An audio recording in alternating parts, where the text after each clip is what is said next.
Welcome to the Sports Show. Mike Max, Patrick Royce, Lavelle E. Neal, and Sid Hartman, the ageless wonder. How are you, big guy? Okay. Okay? Just okay? Yeah. Didn't get out fishing this weekend, right? You go fishing? No, I didn't this weekend. I went out last weekend, but It'll not be a this little warmer. You live on a lake? Sid, you live on a lake? Did you see anybody out there fishing Saturday? No. In that wind? Not many, huh? That wind. No, they came and put my dock in. They put about half the dock in, and they had to quit. Because of the wind? Yeah. The waves? How about Mille Lacs, Maxie? The ice is attacking. You Oh, ever see that, man? It's like the blob coming in to get the people. You ever seen that one, Patrick? No, but And in this day and age, of that course, we lake, get to see it because the internet and the video, boom, it goes like what do that. you think the ice and the wind cost the Mille Lacs resort owners on opening weekend? What's the number? I got no idea because but that's their biggest day of the year. There's no compromise here. There was nobody there. Zero. No. So you had nothing. It wasn't like They you had nothing. only had 60% of here. Yeah, that's their big. I guess it's got to be their biggest weekend. Absolutely. Terrible. Brainerd, same way. I just Disaster. Yeah. Sydney, Minnesota Twins. Your official statement on this past week in this series. I had a long talk with Gardner after the game. He's kind of enthused about these guys. I mean, he thinks that, I don't know, I didn't know much about the clubhouse last year, but a lot of guys are saying it was a pretty bad clubhouse. And I know that had a big effect on the season they had. Lavelle, you're there every day. What? I don't think it was a terribly bad clubhouse, but when you lose 195 games in 2 years, you're going to be in a bad mood, you know. You're going to have to talk to the media after a bunch of losses. So. Well, plus, you know what she had last year and the year before? She had these young guys sitting over here just happy to be here. Right. Then the veterans, and then the veterans that were hurt. There were like three categories, and they're all different motives, you know? It's better than 3 or 4 years ago when, you know, you had John Roush in the clubhouse, you had Delman Young in the clubhouse, you had Orlando Hudson in the clubhouse, all right? So Yeah, that's right. yeah, these group of guys are much better than that group. And the new guys, I mean, Kevin Correa doesn't say much to anyone. Vance Worley's a cool dude. He needs to pitch better. Mike Pelfrey's a very nice guy, great guy.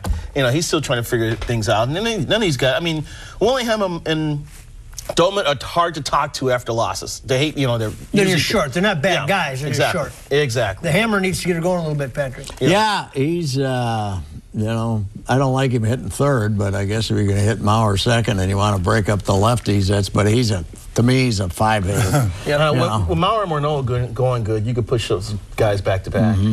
But, you know, I'm very skeptical that they can hang in there around 500 because of the starting pitching. Yeah. Worley's terrible. Worley's terrible. Left Pelfrey's. fielder is killing him. He's hitting 210. Yeah, I'm talking about Willingham, yeah. But I'm not worried about the lineup. I'm worried about worried about the starting pitching, which is the reason they've been rotten. The reason they were so rotten last year was starting pitching. And My theory is on guys like this, Lavelle, is the more the American League sees them, the more difficult it is for them to get people out.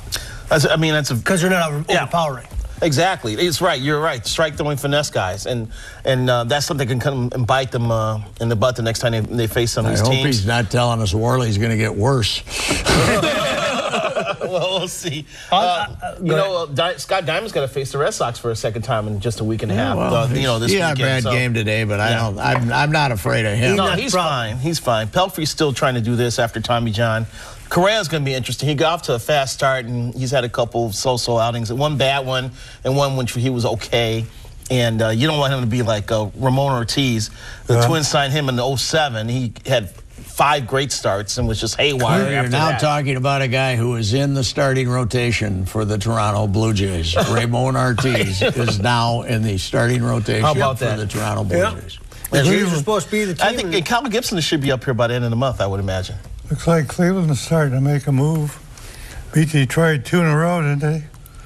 I know they won 2 in a row. They won yesterday big. I like their club. I like Cleveland. I like Kansas City. The White Sox and the Twins, I think, are going to be in a blood battle for 4th place. I like Cleveland's everyday lineup. I'm still not sold on their pitching staff, especially Ubaldo Jimenez in the rotation. I think the Twins have a chance to finish 3rd, maybe, with Cleveland. I think the Royals are going to finish 2nd. I think Detroit's going to win by 7 or 8 games. The Royals finally are what they said they would be for 15 years. Well, you know, they've improved their pitcher staff because they added James Shields and they had Jeremy Guthrie. And I'm missing a third guy. But now they kicked Bruce Chen and Wade Davis are in the bullpen. Yeah. You know, they got some power arms in that bullpen, and they got a developing everyday lineup. Yeah. Well, they've had all these great kids they talked about all these years. Yeah, for years.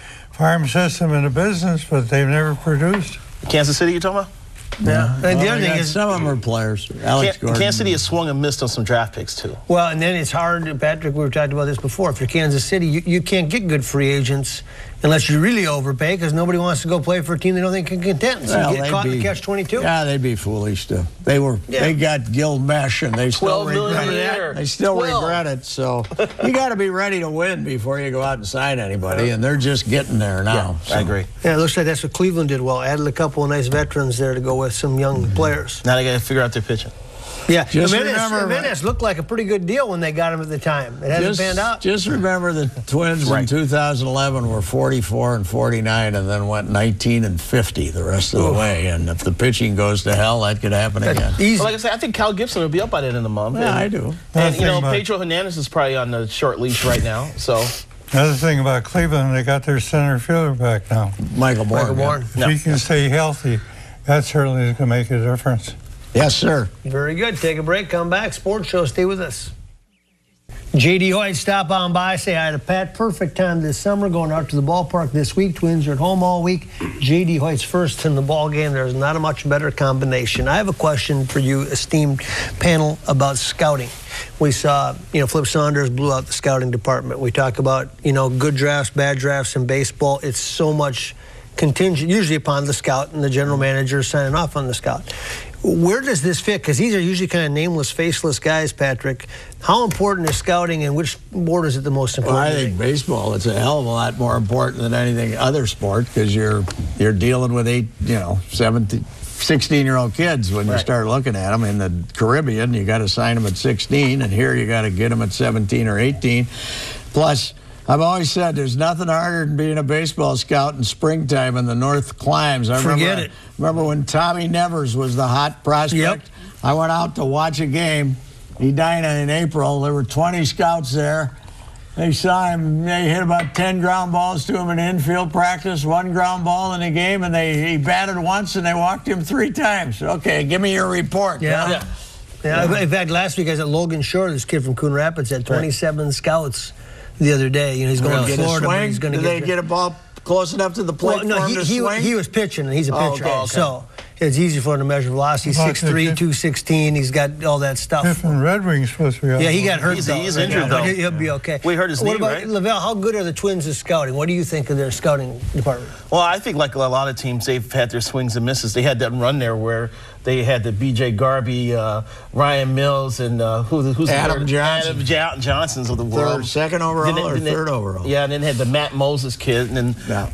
And when you start drafting in the top 10, and like the Twins have the last 2 or 3 years, you can't miss on those. You got to come through. There's too much money at stake, and it's too big of a high-profile spot to screw up in.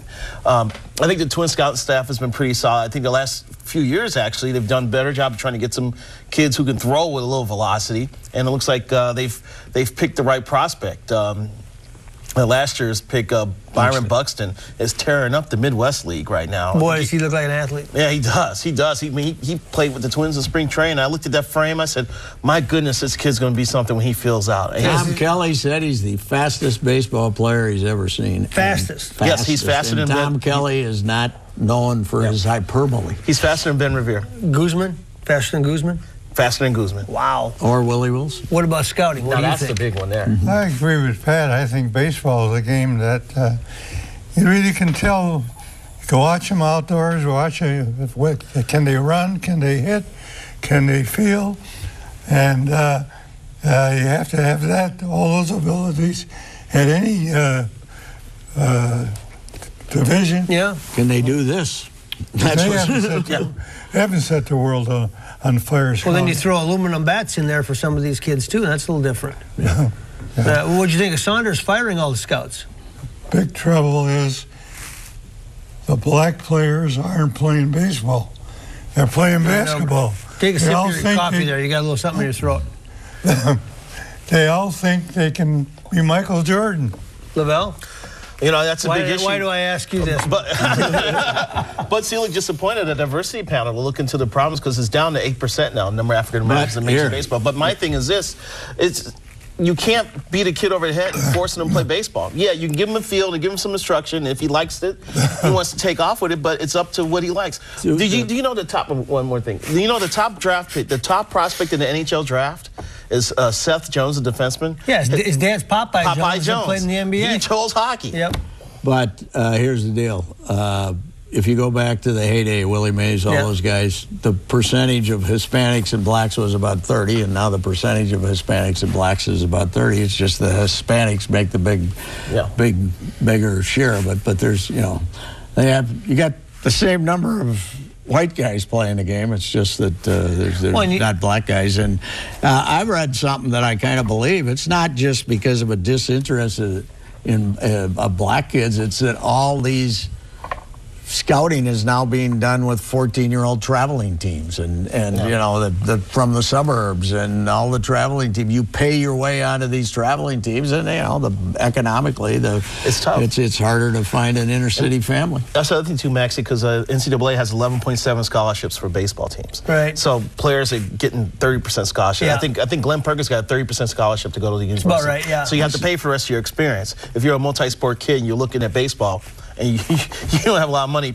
you're kicking going to college baseball. I was at the Nebraska Gophers game yesterday, and there wasn't a great minority involvement. Sure, really? Yeah. Lincoln, Darren Nebraska? Erstad coaching that Nebraska. Darren Anyway, Erstad, I had a nice visit with Brian Dunsing about Nebraska the other day, and you know, he played there, and he's helping Erstad. I didn't realize how severe, you know, he thought, Dunsing that is, you know, it was his Tommy John surgery in college. He said, I was just sure I was going to be a school teacher. Really? And then something happened in his senior year where he started to go back up to 93, 94 miles an hour. He thought he had lost it, you know? And here he is. He's done a nice job for him, Lavelle. Yeah, he has. He's found a niche as a reliever. It's too bad he couldn't stick as a starter, but you know what? He's providing some value to the club. And hold that thought, because before the season's over, he may get one more shot at that. Right. Take a break, come back. Wow. We'll stop on by, see Bruce Bonine and the gang, Twin Cities Audi dealers. Wow, they've got it going. Audi Minneapolis, but it's a great place in Audi St. Paul. But right off of 394 and General Mills Boulevard, stop on by. It is the way to go this summer. Audi. Sid Hartman, the Minnesota Wild, came and went 5-game series, which is about what everybody expected. Your thoughts? Souhan took a piece out of their rear end today, boy. He didn't pull any punches. Well, you can't score goals. I know nothing about hockey. All I know is that you can't score, you can't win. And, pretty simple, Sid. They got Parisi, and they thought they were going to set the world on fire. They got a bad break, really. If they'd have finished strong, they'd have started with Vancouver. It would have been a little different than Chicago. But that's not really a bad break, though. You play yourself into positions.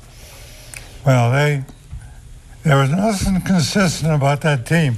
They had winning streaks and then losing streaks. Winning streaks and losing streaks. Yeah, about time you jump on the wagon.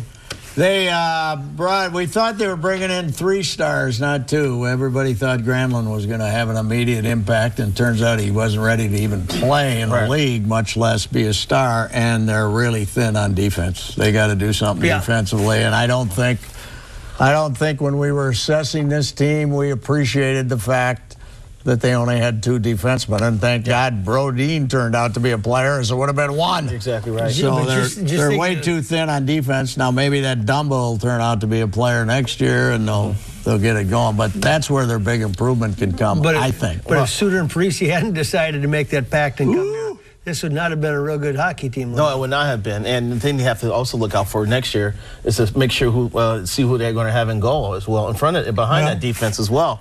Is it going to be Backstrom, or they want to go in another direction? Because you can add scorers and be as dynamic as you want, but if you're a sieve in the net, now you're into his expertise, goaltending. How important is it in the NHL? Vanek is available after next year. He's a free agent. He thinks he'll be traded before that. If we want to score, they got one right there. He'll be traded and signed somewhere. If you going to make the trade for him? He's basically asking to be traded right now. They probably can't afford him with those other with their I don't know payroll. if they can afford them. Those guys, the salary cap hit's only $7 million something a piece because he's paying them that money in advance. But they could probably afford them. But somebody will trade for them and give them a deal, I would think. These guys already gave up a bunch of prospects for Pominville. Yeah. So are you going to give up the rest of your young guys for him? For Vanek? I don't know. I don't know what young guys would qualify as being real trade bait. I'm not sure either. I like some of the young players I saw this year. What about the Blackhawks, I'd man? take Charlie Coyle. Hey, I'd take Charlie Coyle if I was hey, it's a deep team, and they're upset because they got knocked out. Here's the thing: they're playing angry because they got knocked out in the first round in each of the last 2 postseasons. You're a hockey expert now, too, huh? I do everything, Sid. I'm He's a a Blackhawks Omni-Man. guy. That's right. I give up. But they lost enough games that they got the right draft picks, too, and that's why they are where they are. They had to be bad for a few years to be able to draft a Taves and a Kane, and they got lucky on some other draft picks as well. So, and the Wild's gone through that a little bit too, and now they've got some draft picks that are coming up the pike. So, but I like my Hawks. I think the Hawks they're playing a team they're playing with purpose, and I like to see them play Pittsburgh in the finals. But I don't know if Pittsburgh's going to get there. Yeah, it'll be interesting the rest of the way. But I tell you, once the team that you follow is out of it, you don't follow much. San Jose is not going to be easy. No. I think this division they're going to be in next year is going to be a lot tougher than the division they're in now. Somebody brought that up yesterday. I was talking to that we're all happy about the realignment, but St. the Louis and division's gonna be Chicago and tougher, Detroit, huh? Yep. Take a break, come back, stay with us. You don't get the. Yeah, don't forget, thank all the local sponsors there, Olson, Thielen, Fegri, Baker, Daniels. They all did a wonderful job with Taste the NFL this year, and I might add that Wayne had a great Mother's Day buffet and put together there at Bar Abilene today, so good going, Wayne Kostrowski and the entire crew. I'm proud of myself. No buffet today. No buffet? Oh, Mother's Day Still got an hour and a buffets. half. Usually, Quite a tradition. You like that brunch kind of, or that I'd read that brunch, the pancake, bacon, throwing some that. scrambled eggs kind of Oh thing? man, yeah. Yeah. The Hoyts and this one here are 2 of the best in town too. Sydney, how's Flip Saunders doing with the Timberwolves? What will be his impact early on here? I think big impact. I think he had a great meeting with the coach. Coach is very happy. He practically told me he's coming back unless his wife has, a seizure. He spent 2 hours with Derek Williams the day before yesterday. He's talked to Love probably 10 times. There's no comparison of him as his general manager and the other clown they had, Mr. Khan. wow.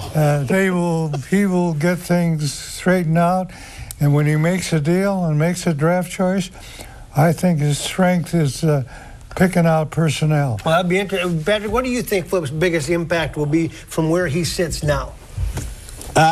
Convincing Love to play defense. No, I don't know. He's he's an improvement. This is. Will be the draft? Do you think? You think he'll be identifying a free agent that nobody else knows about? What do you think he can do?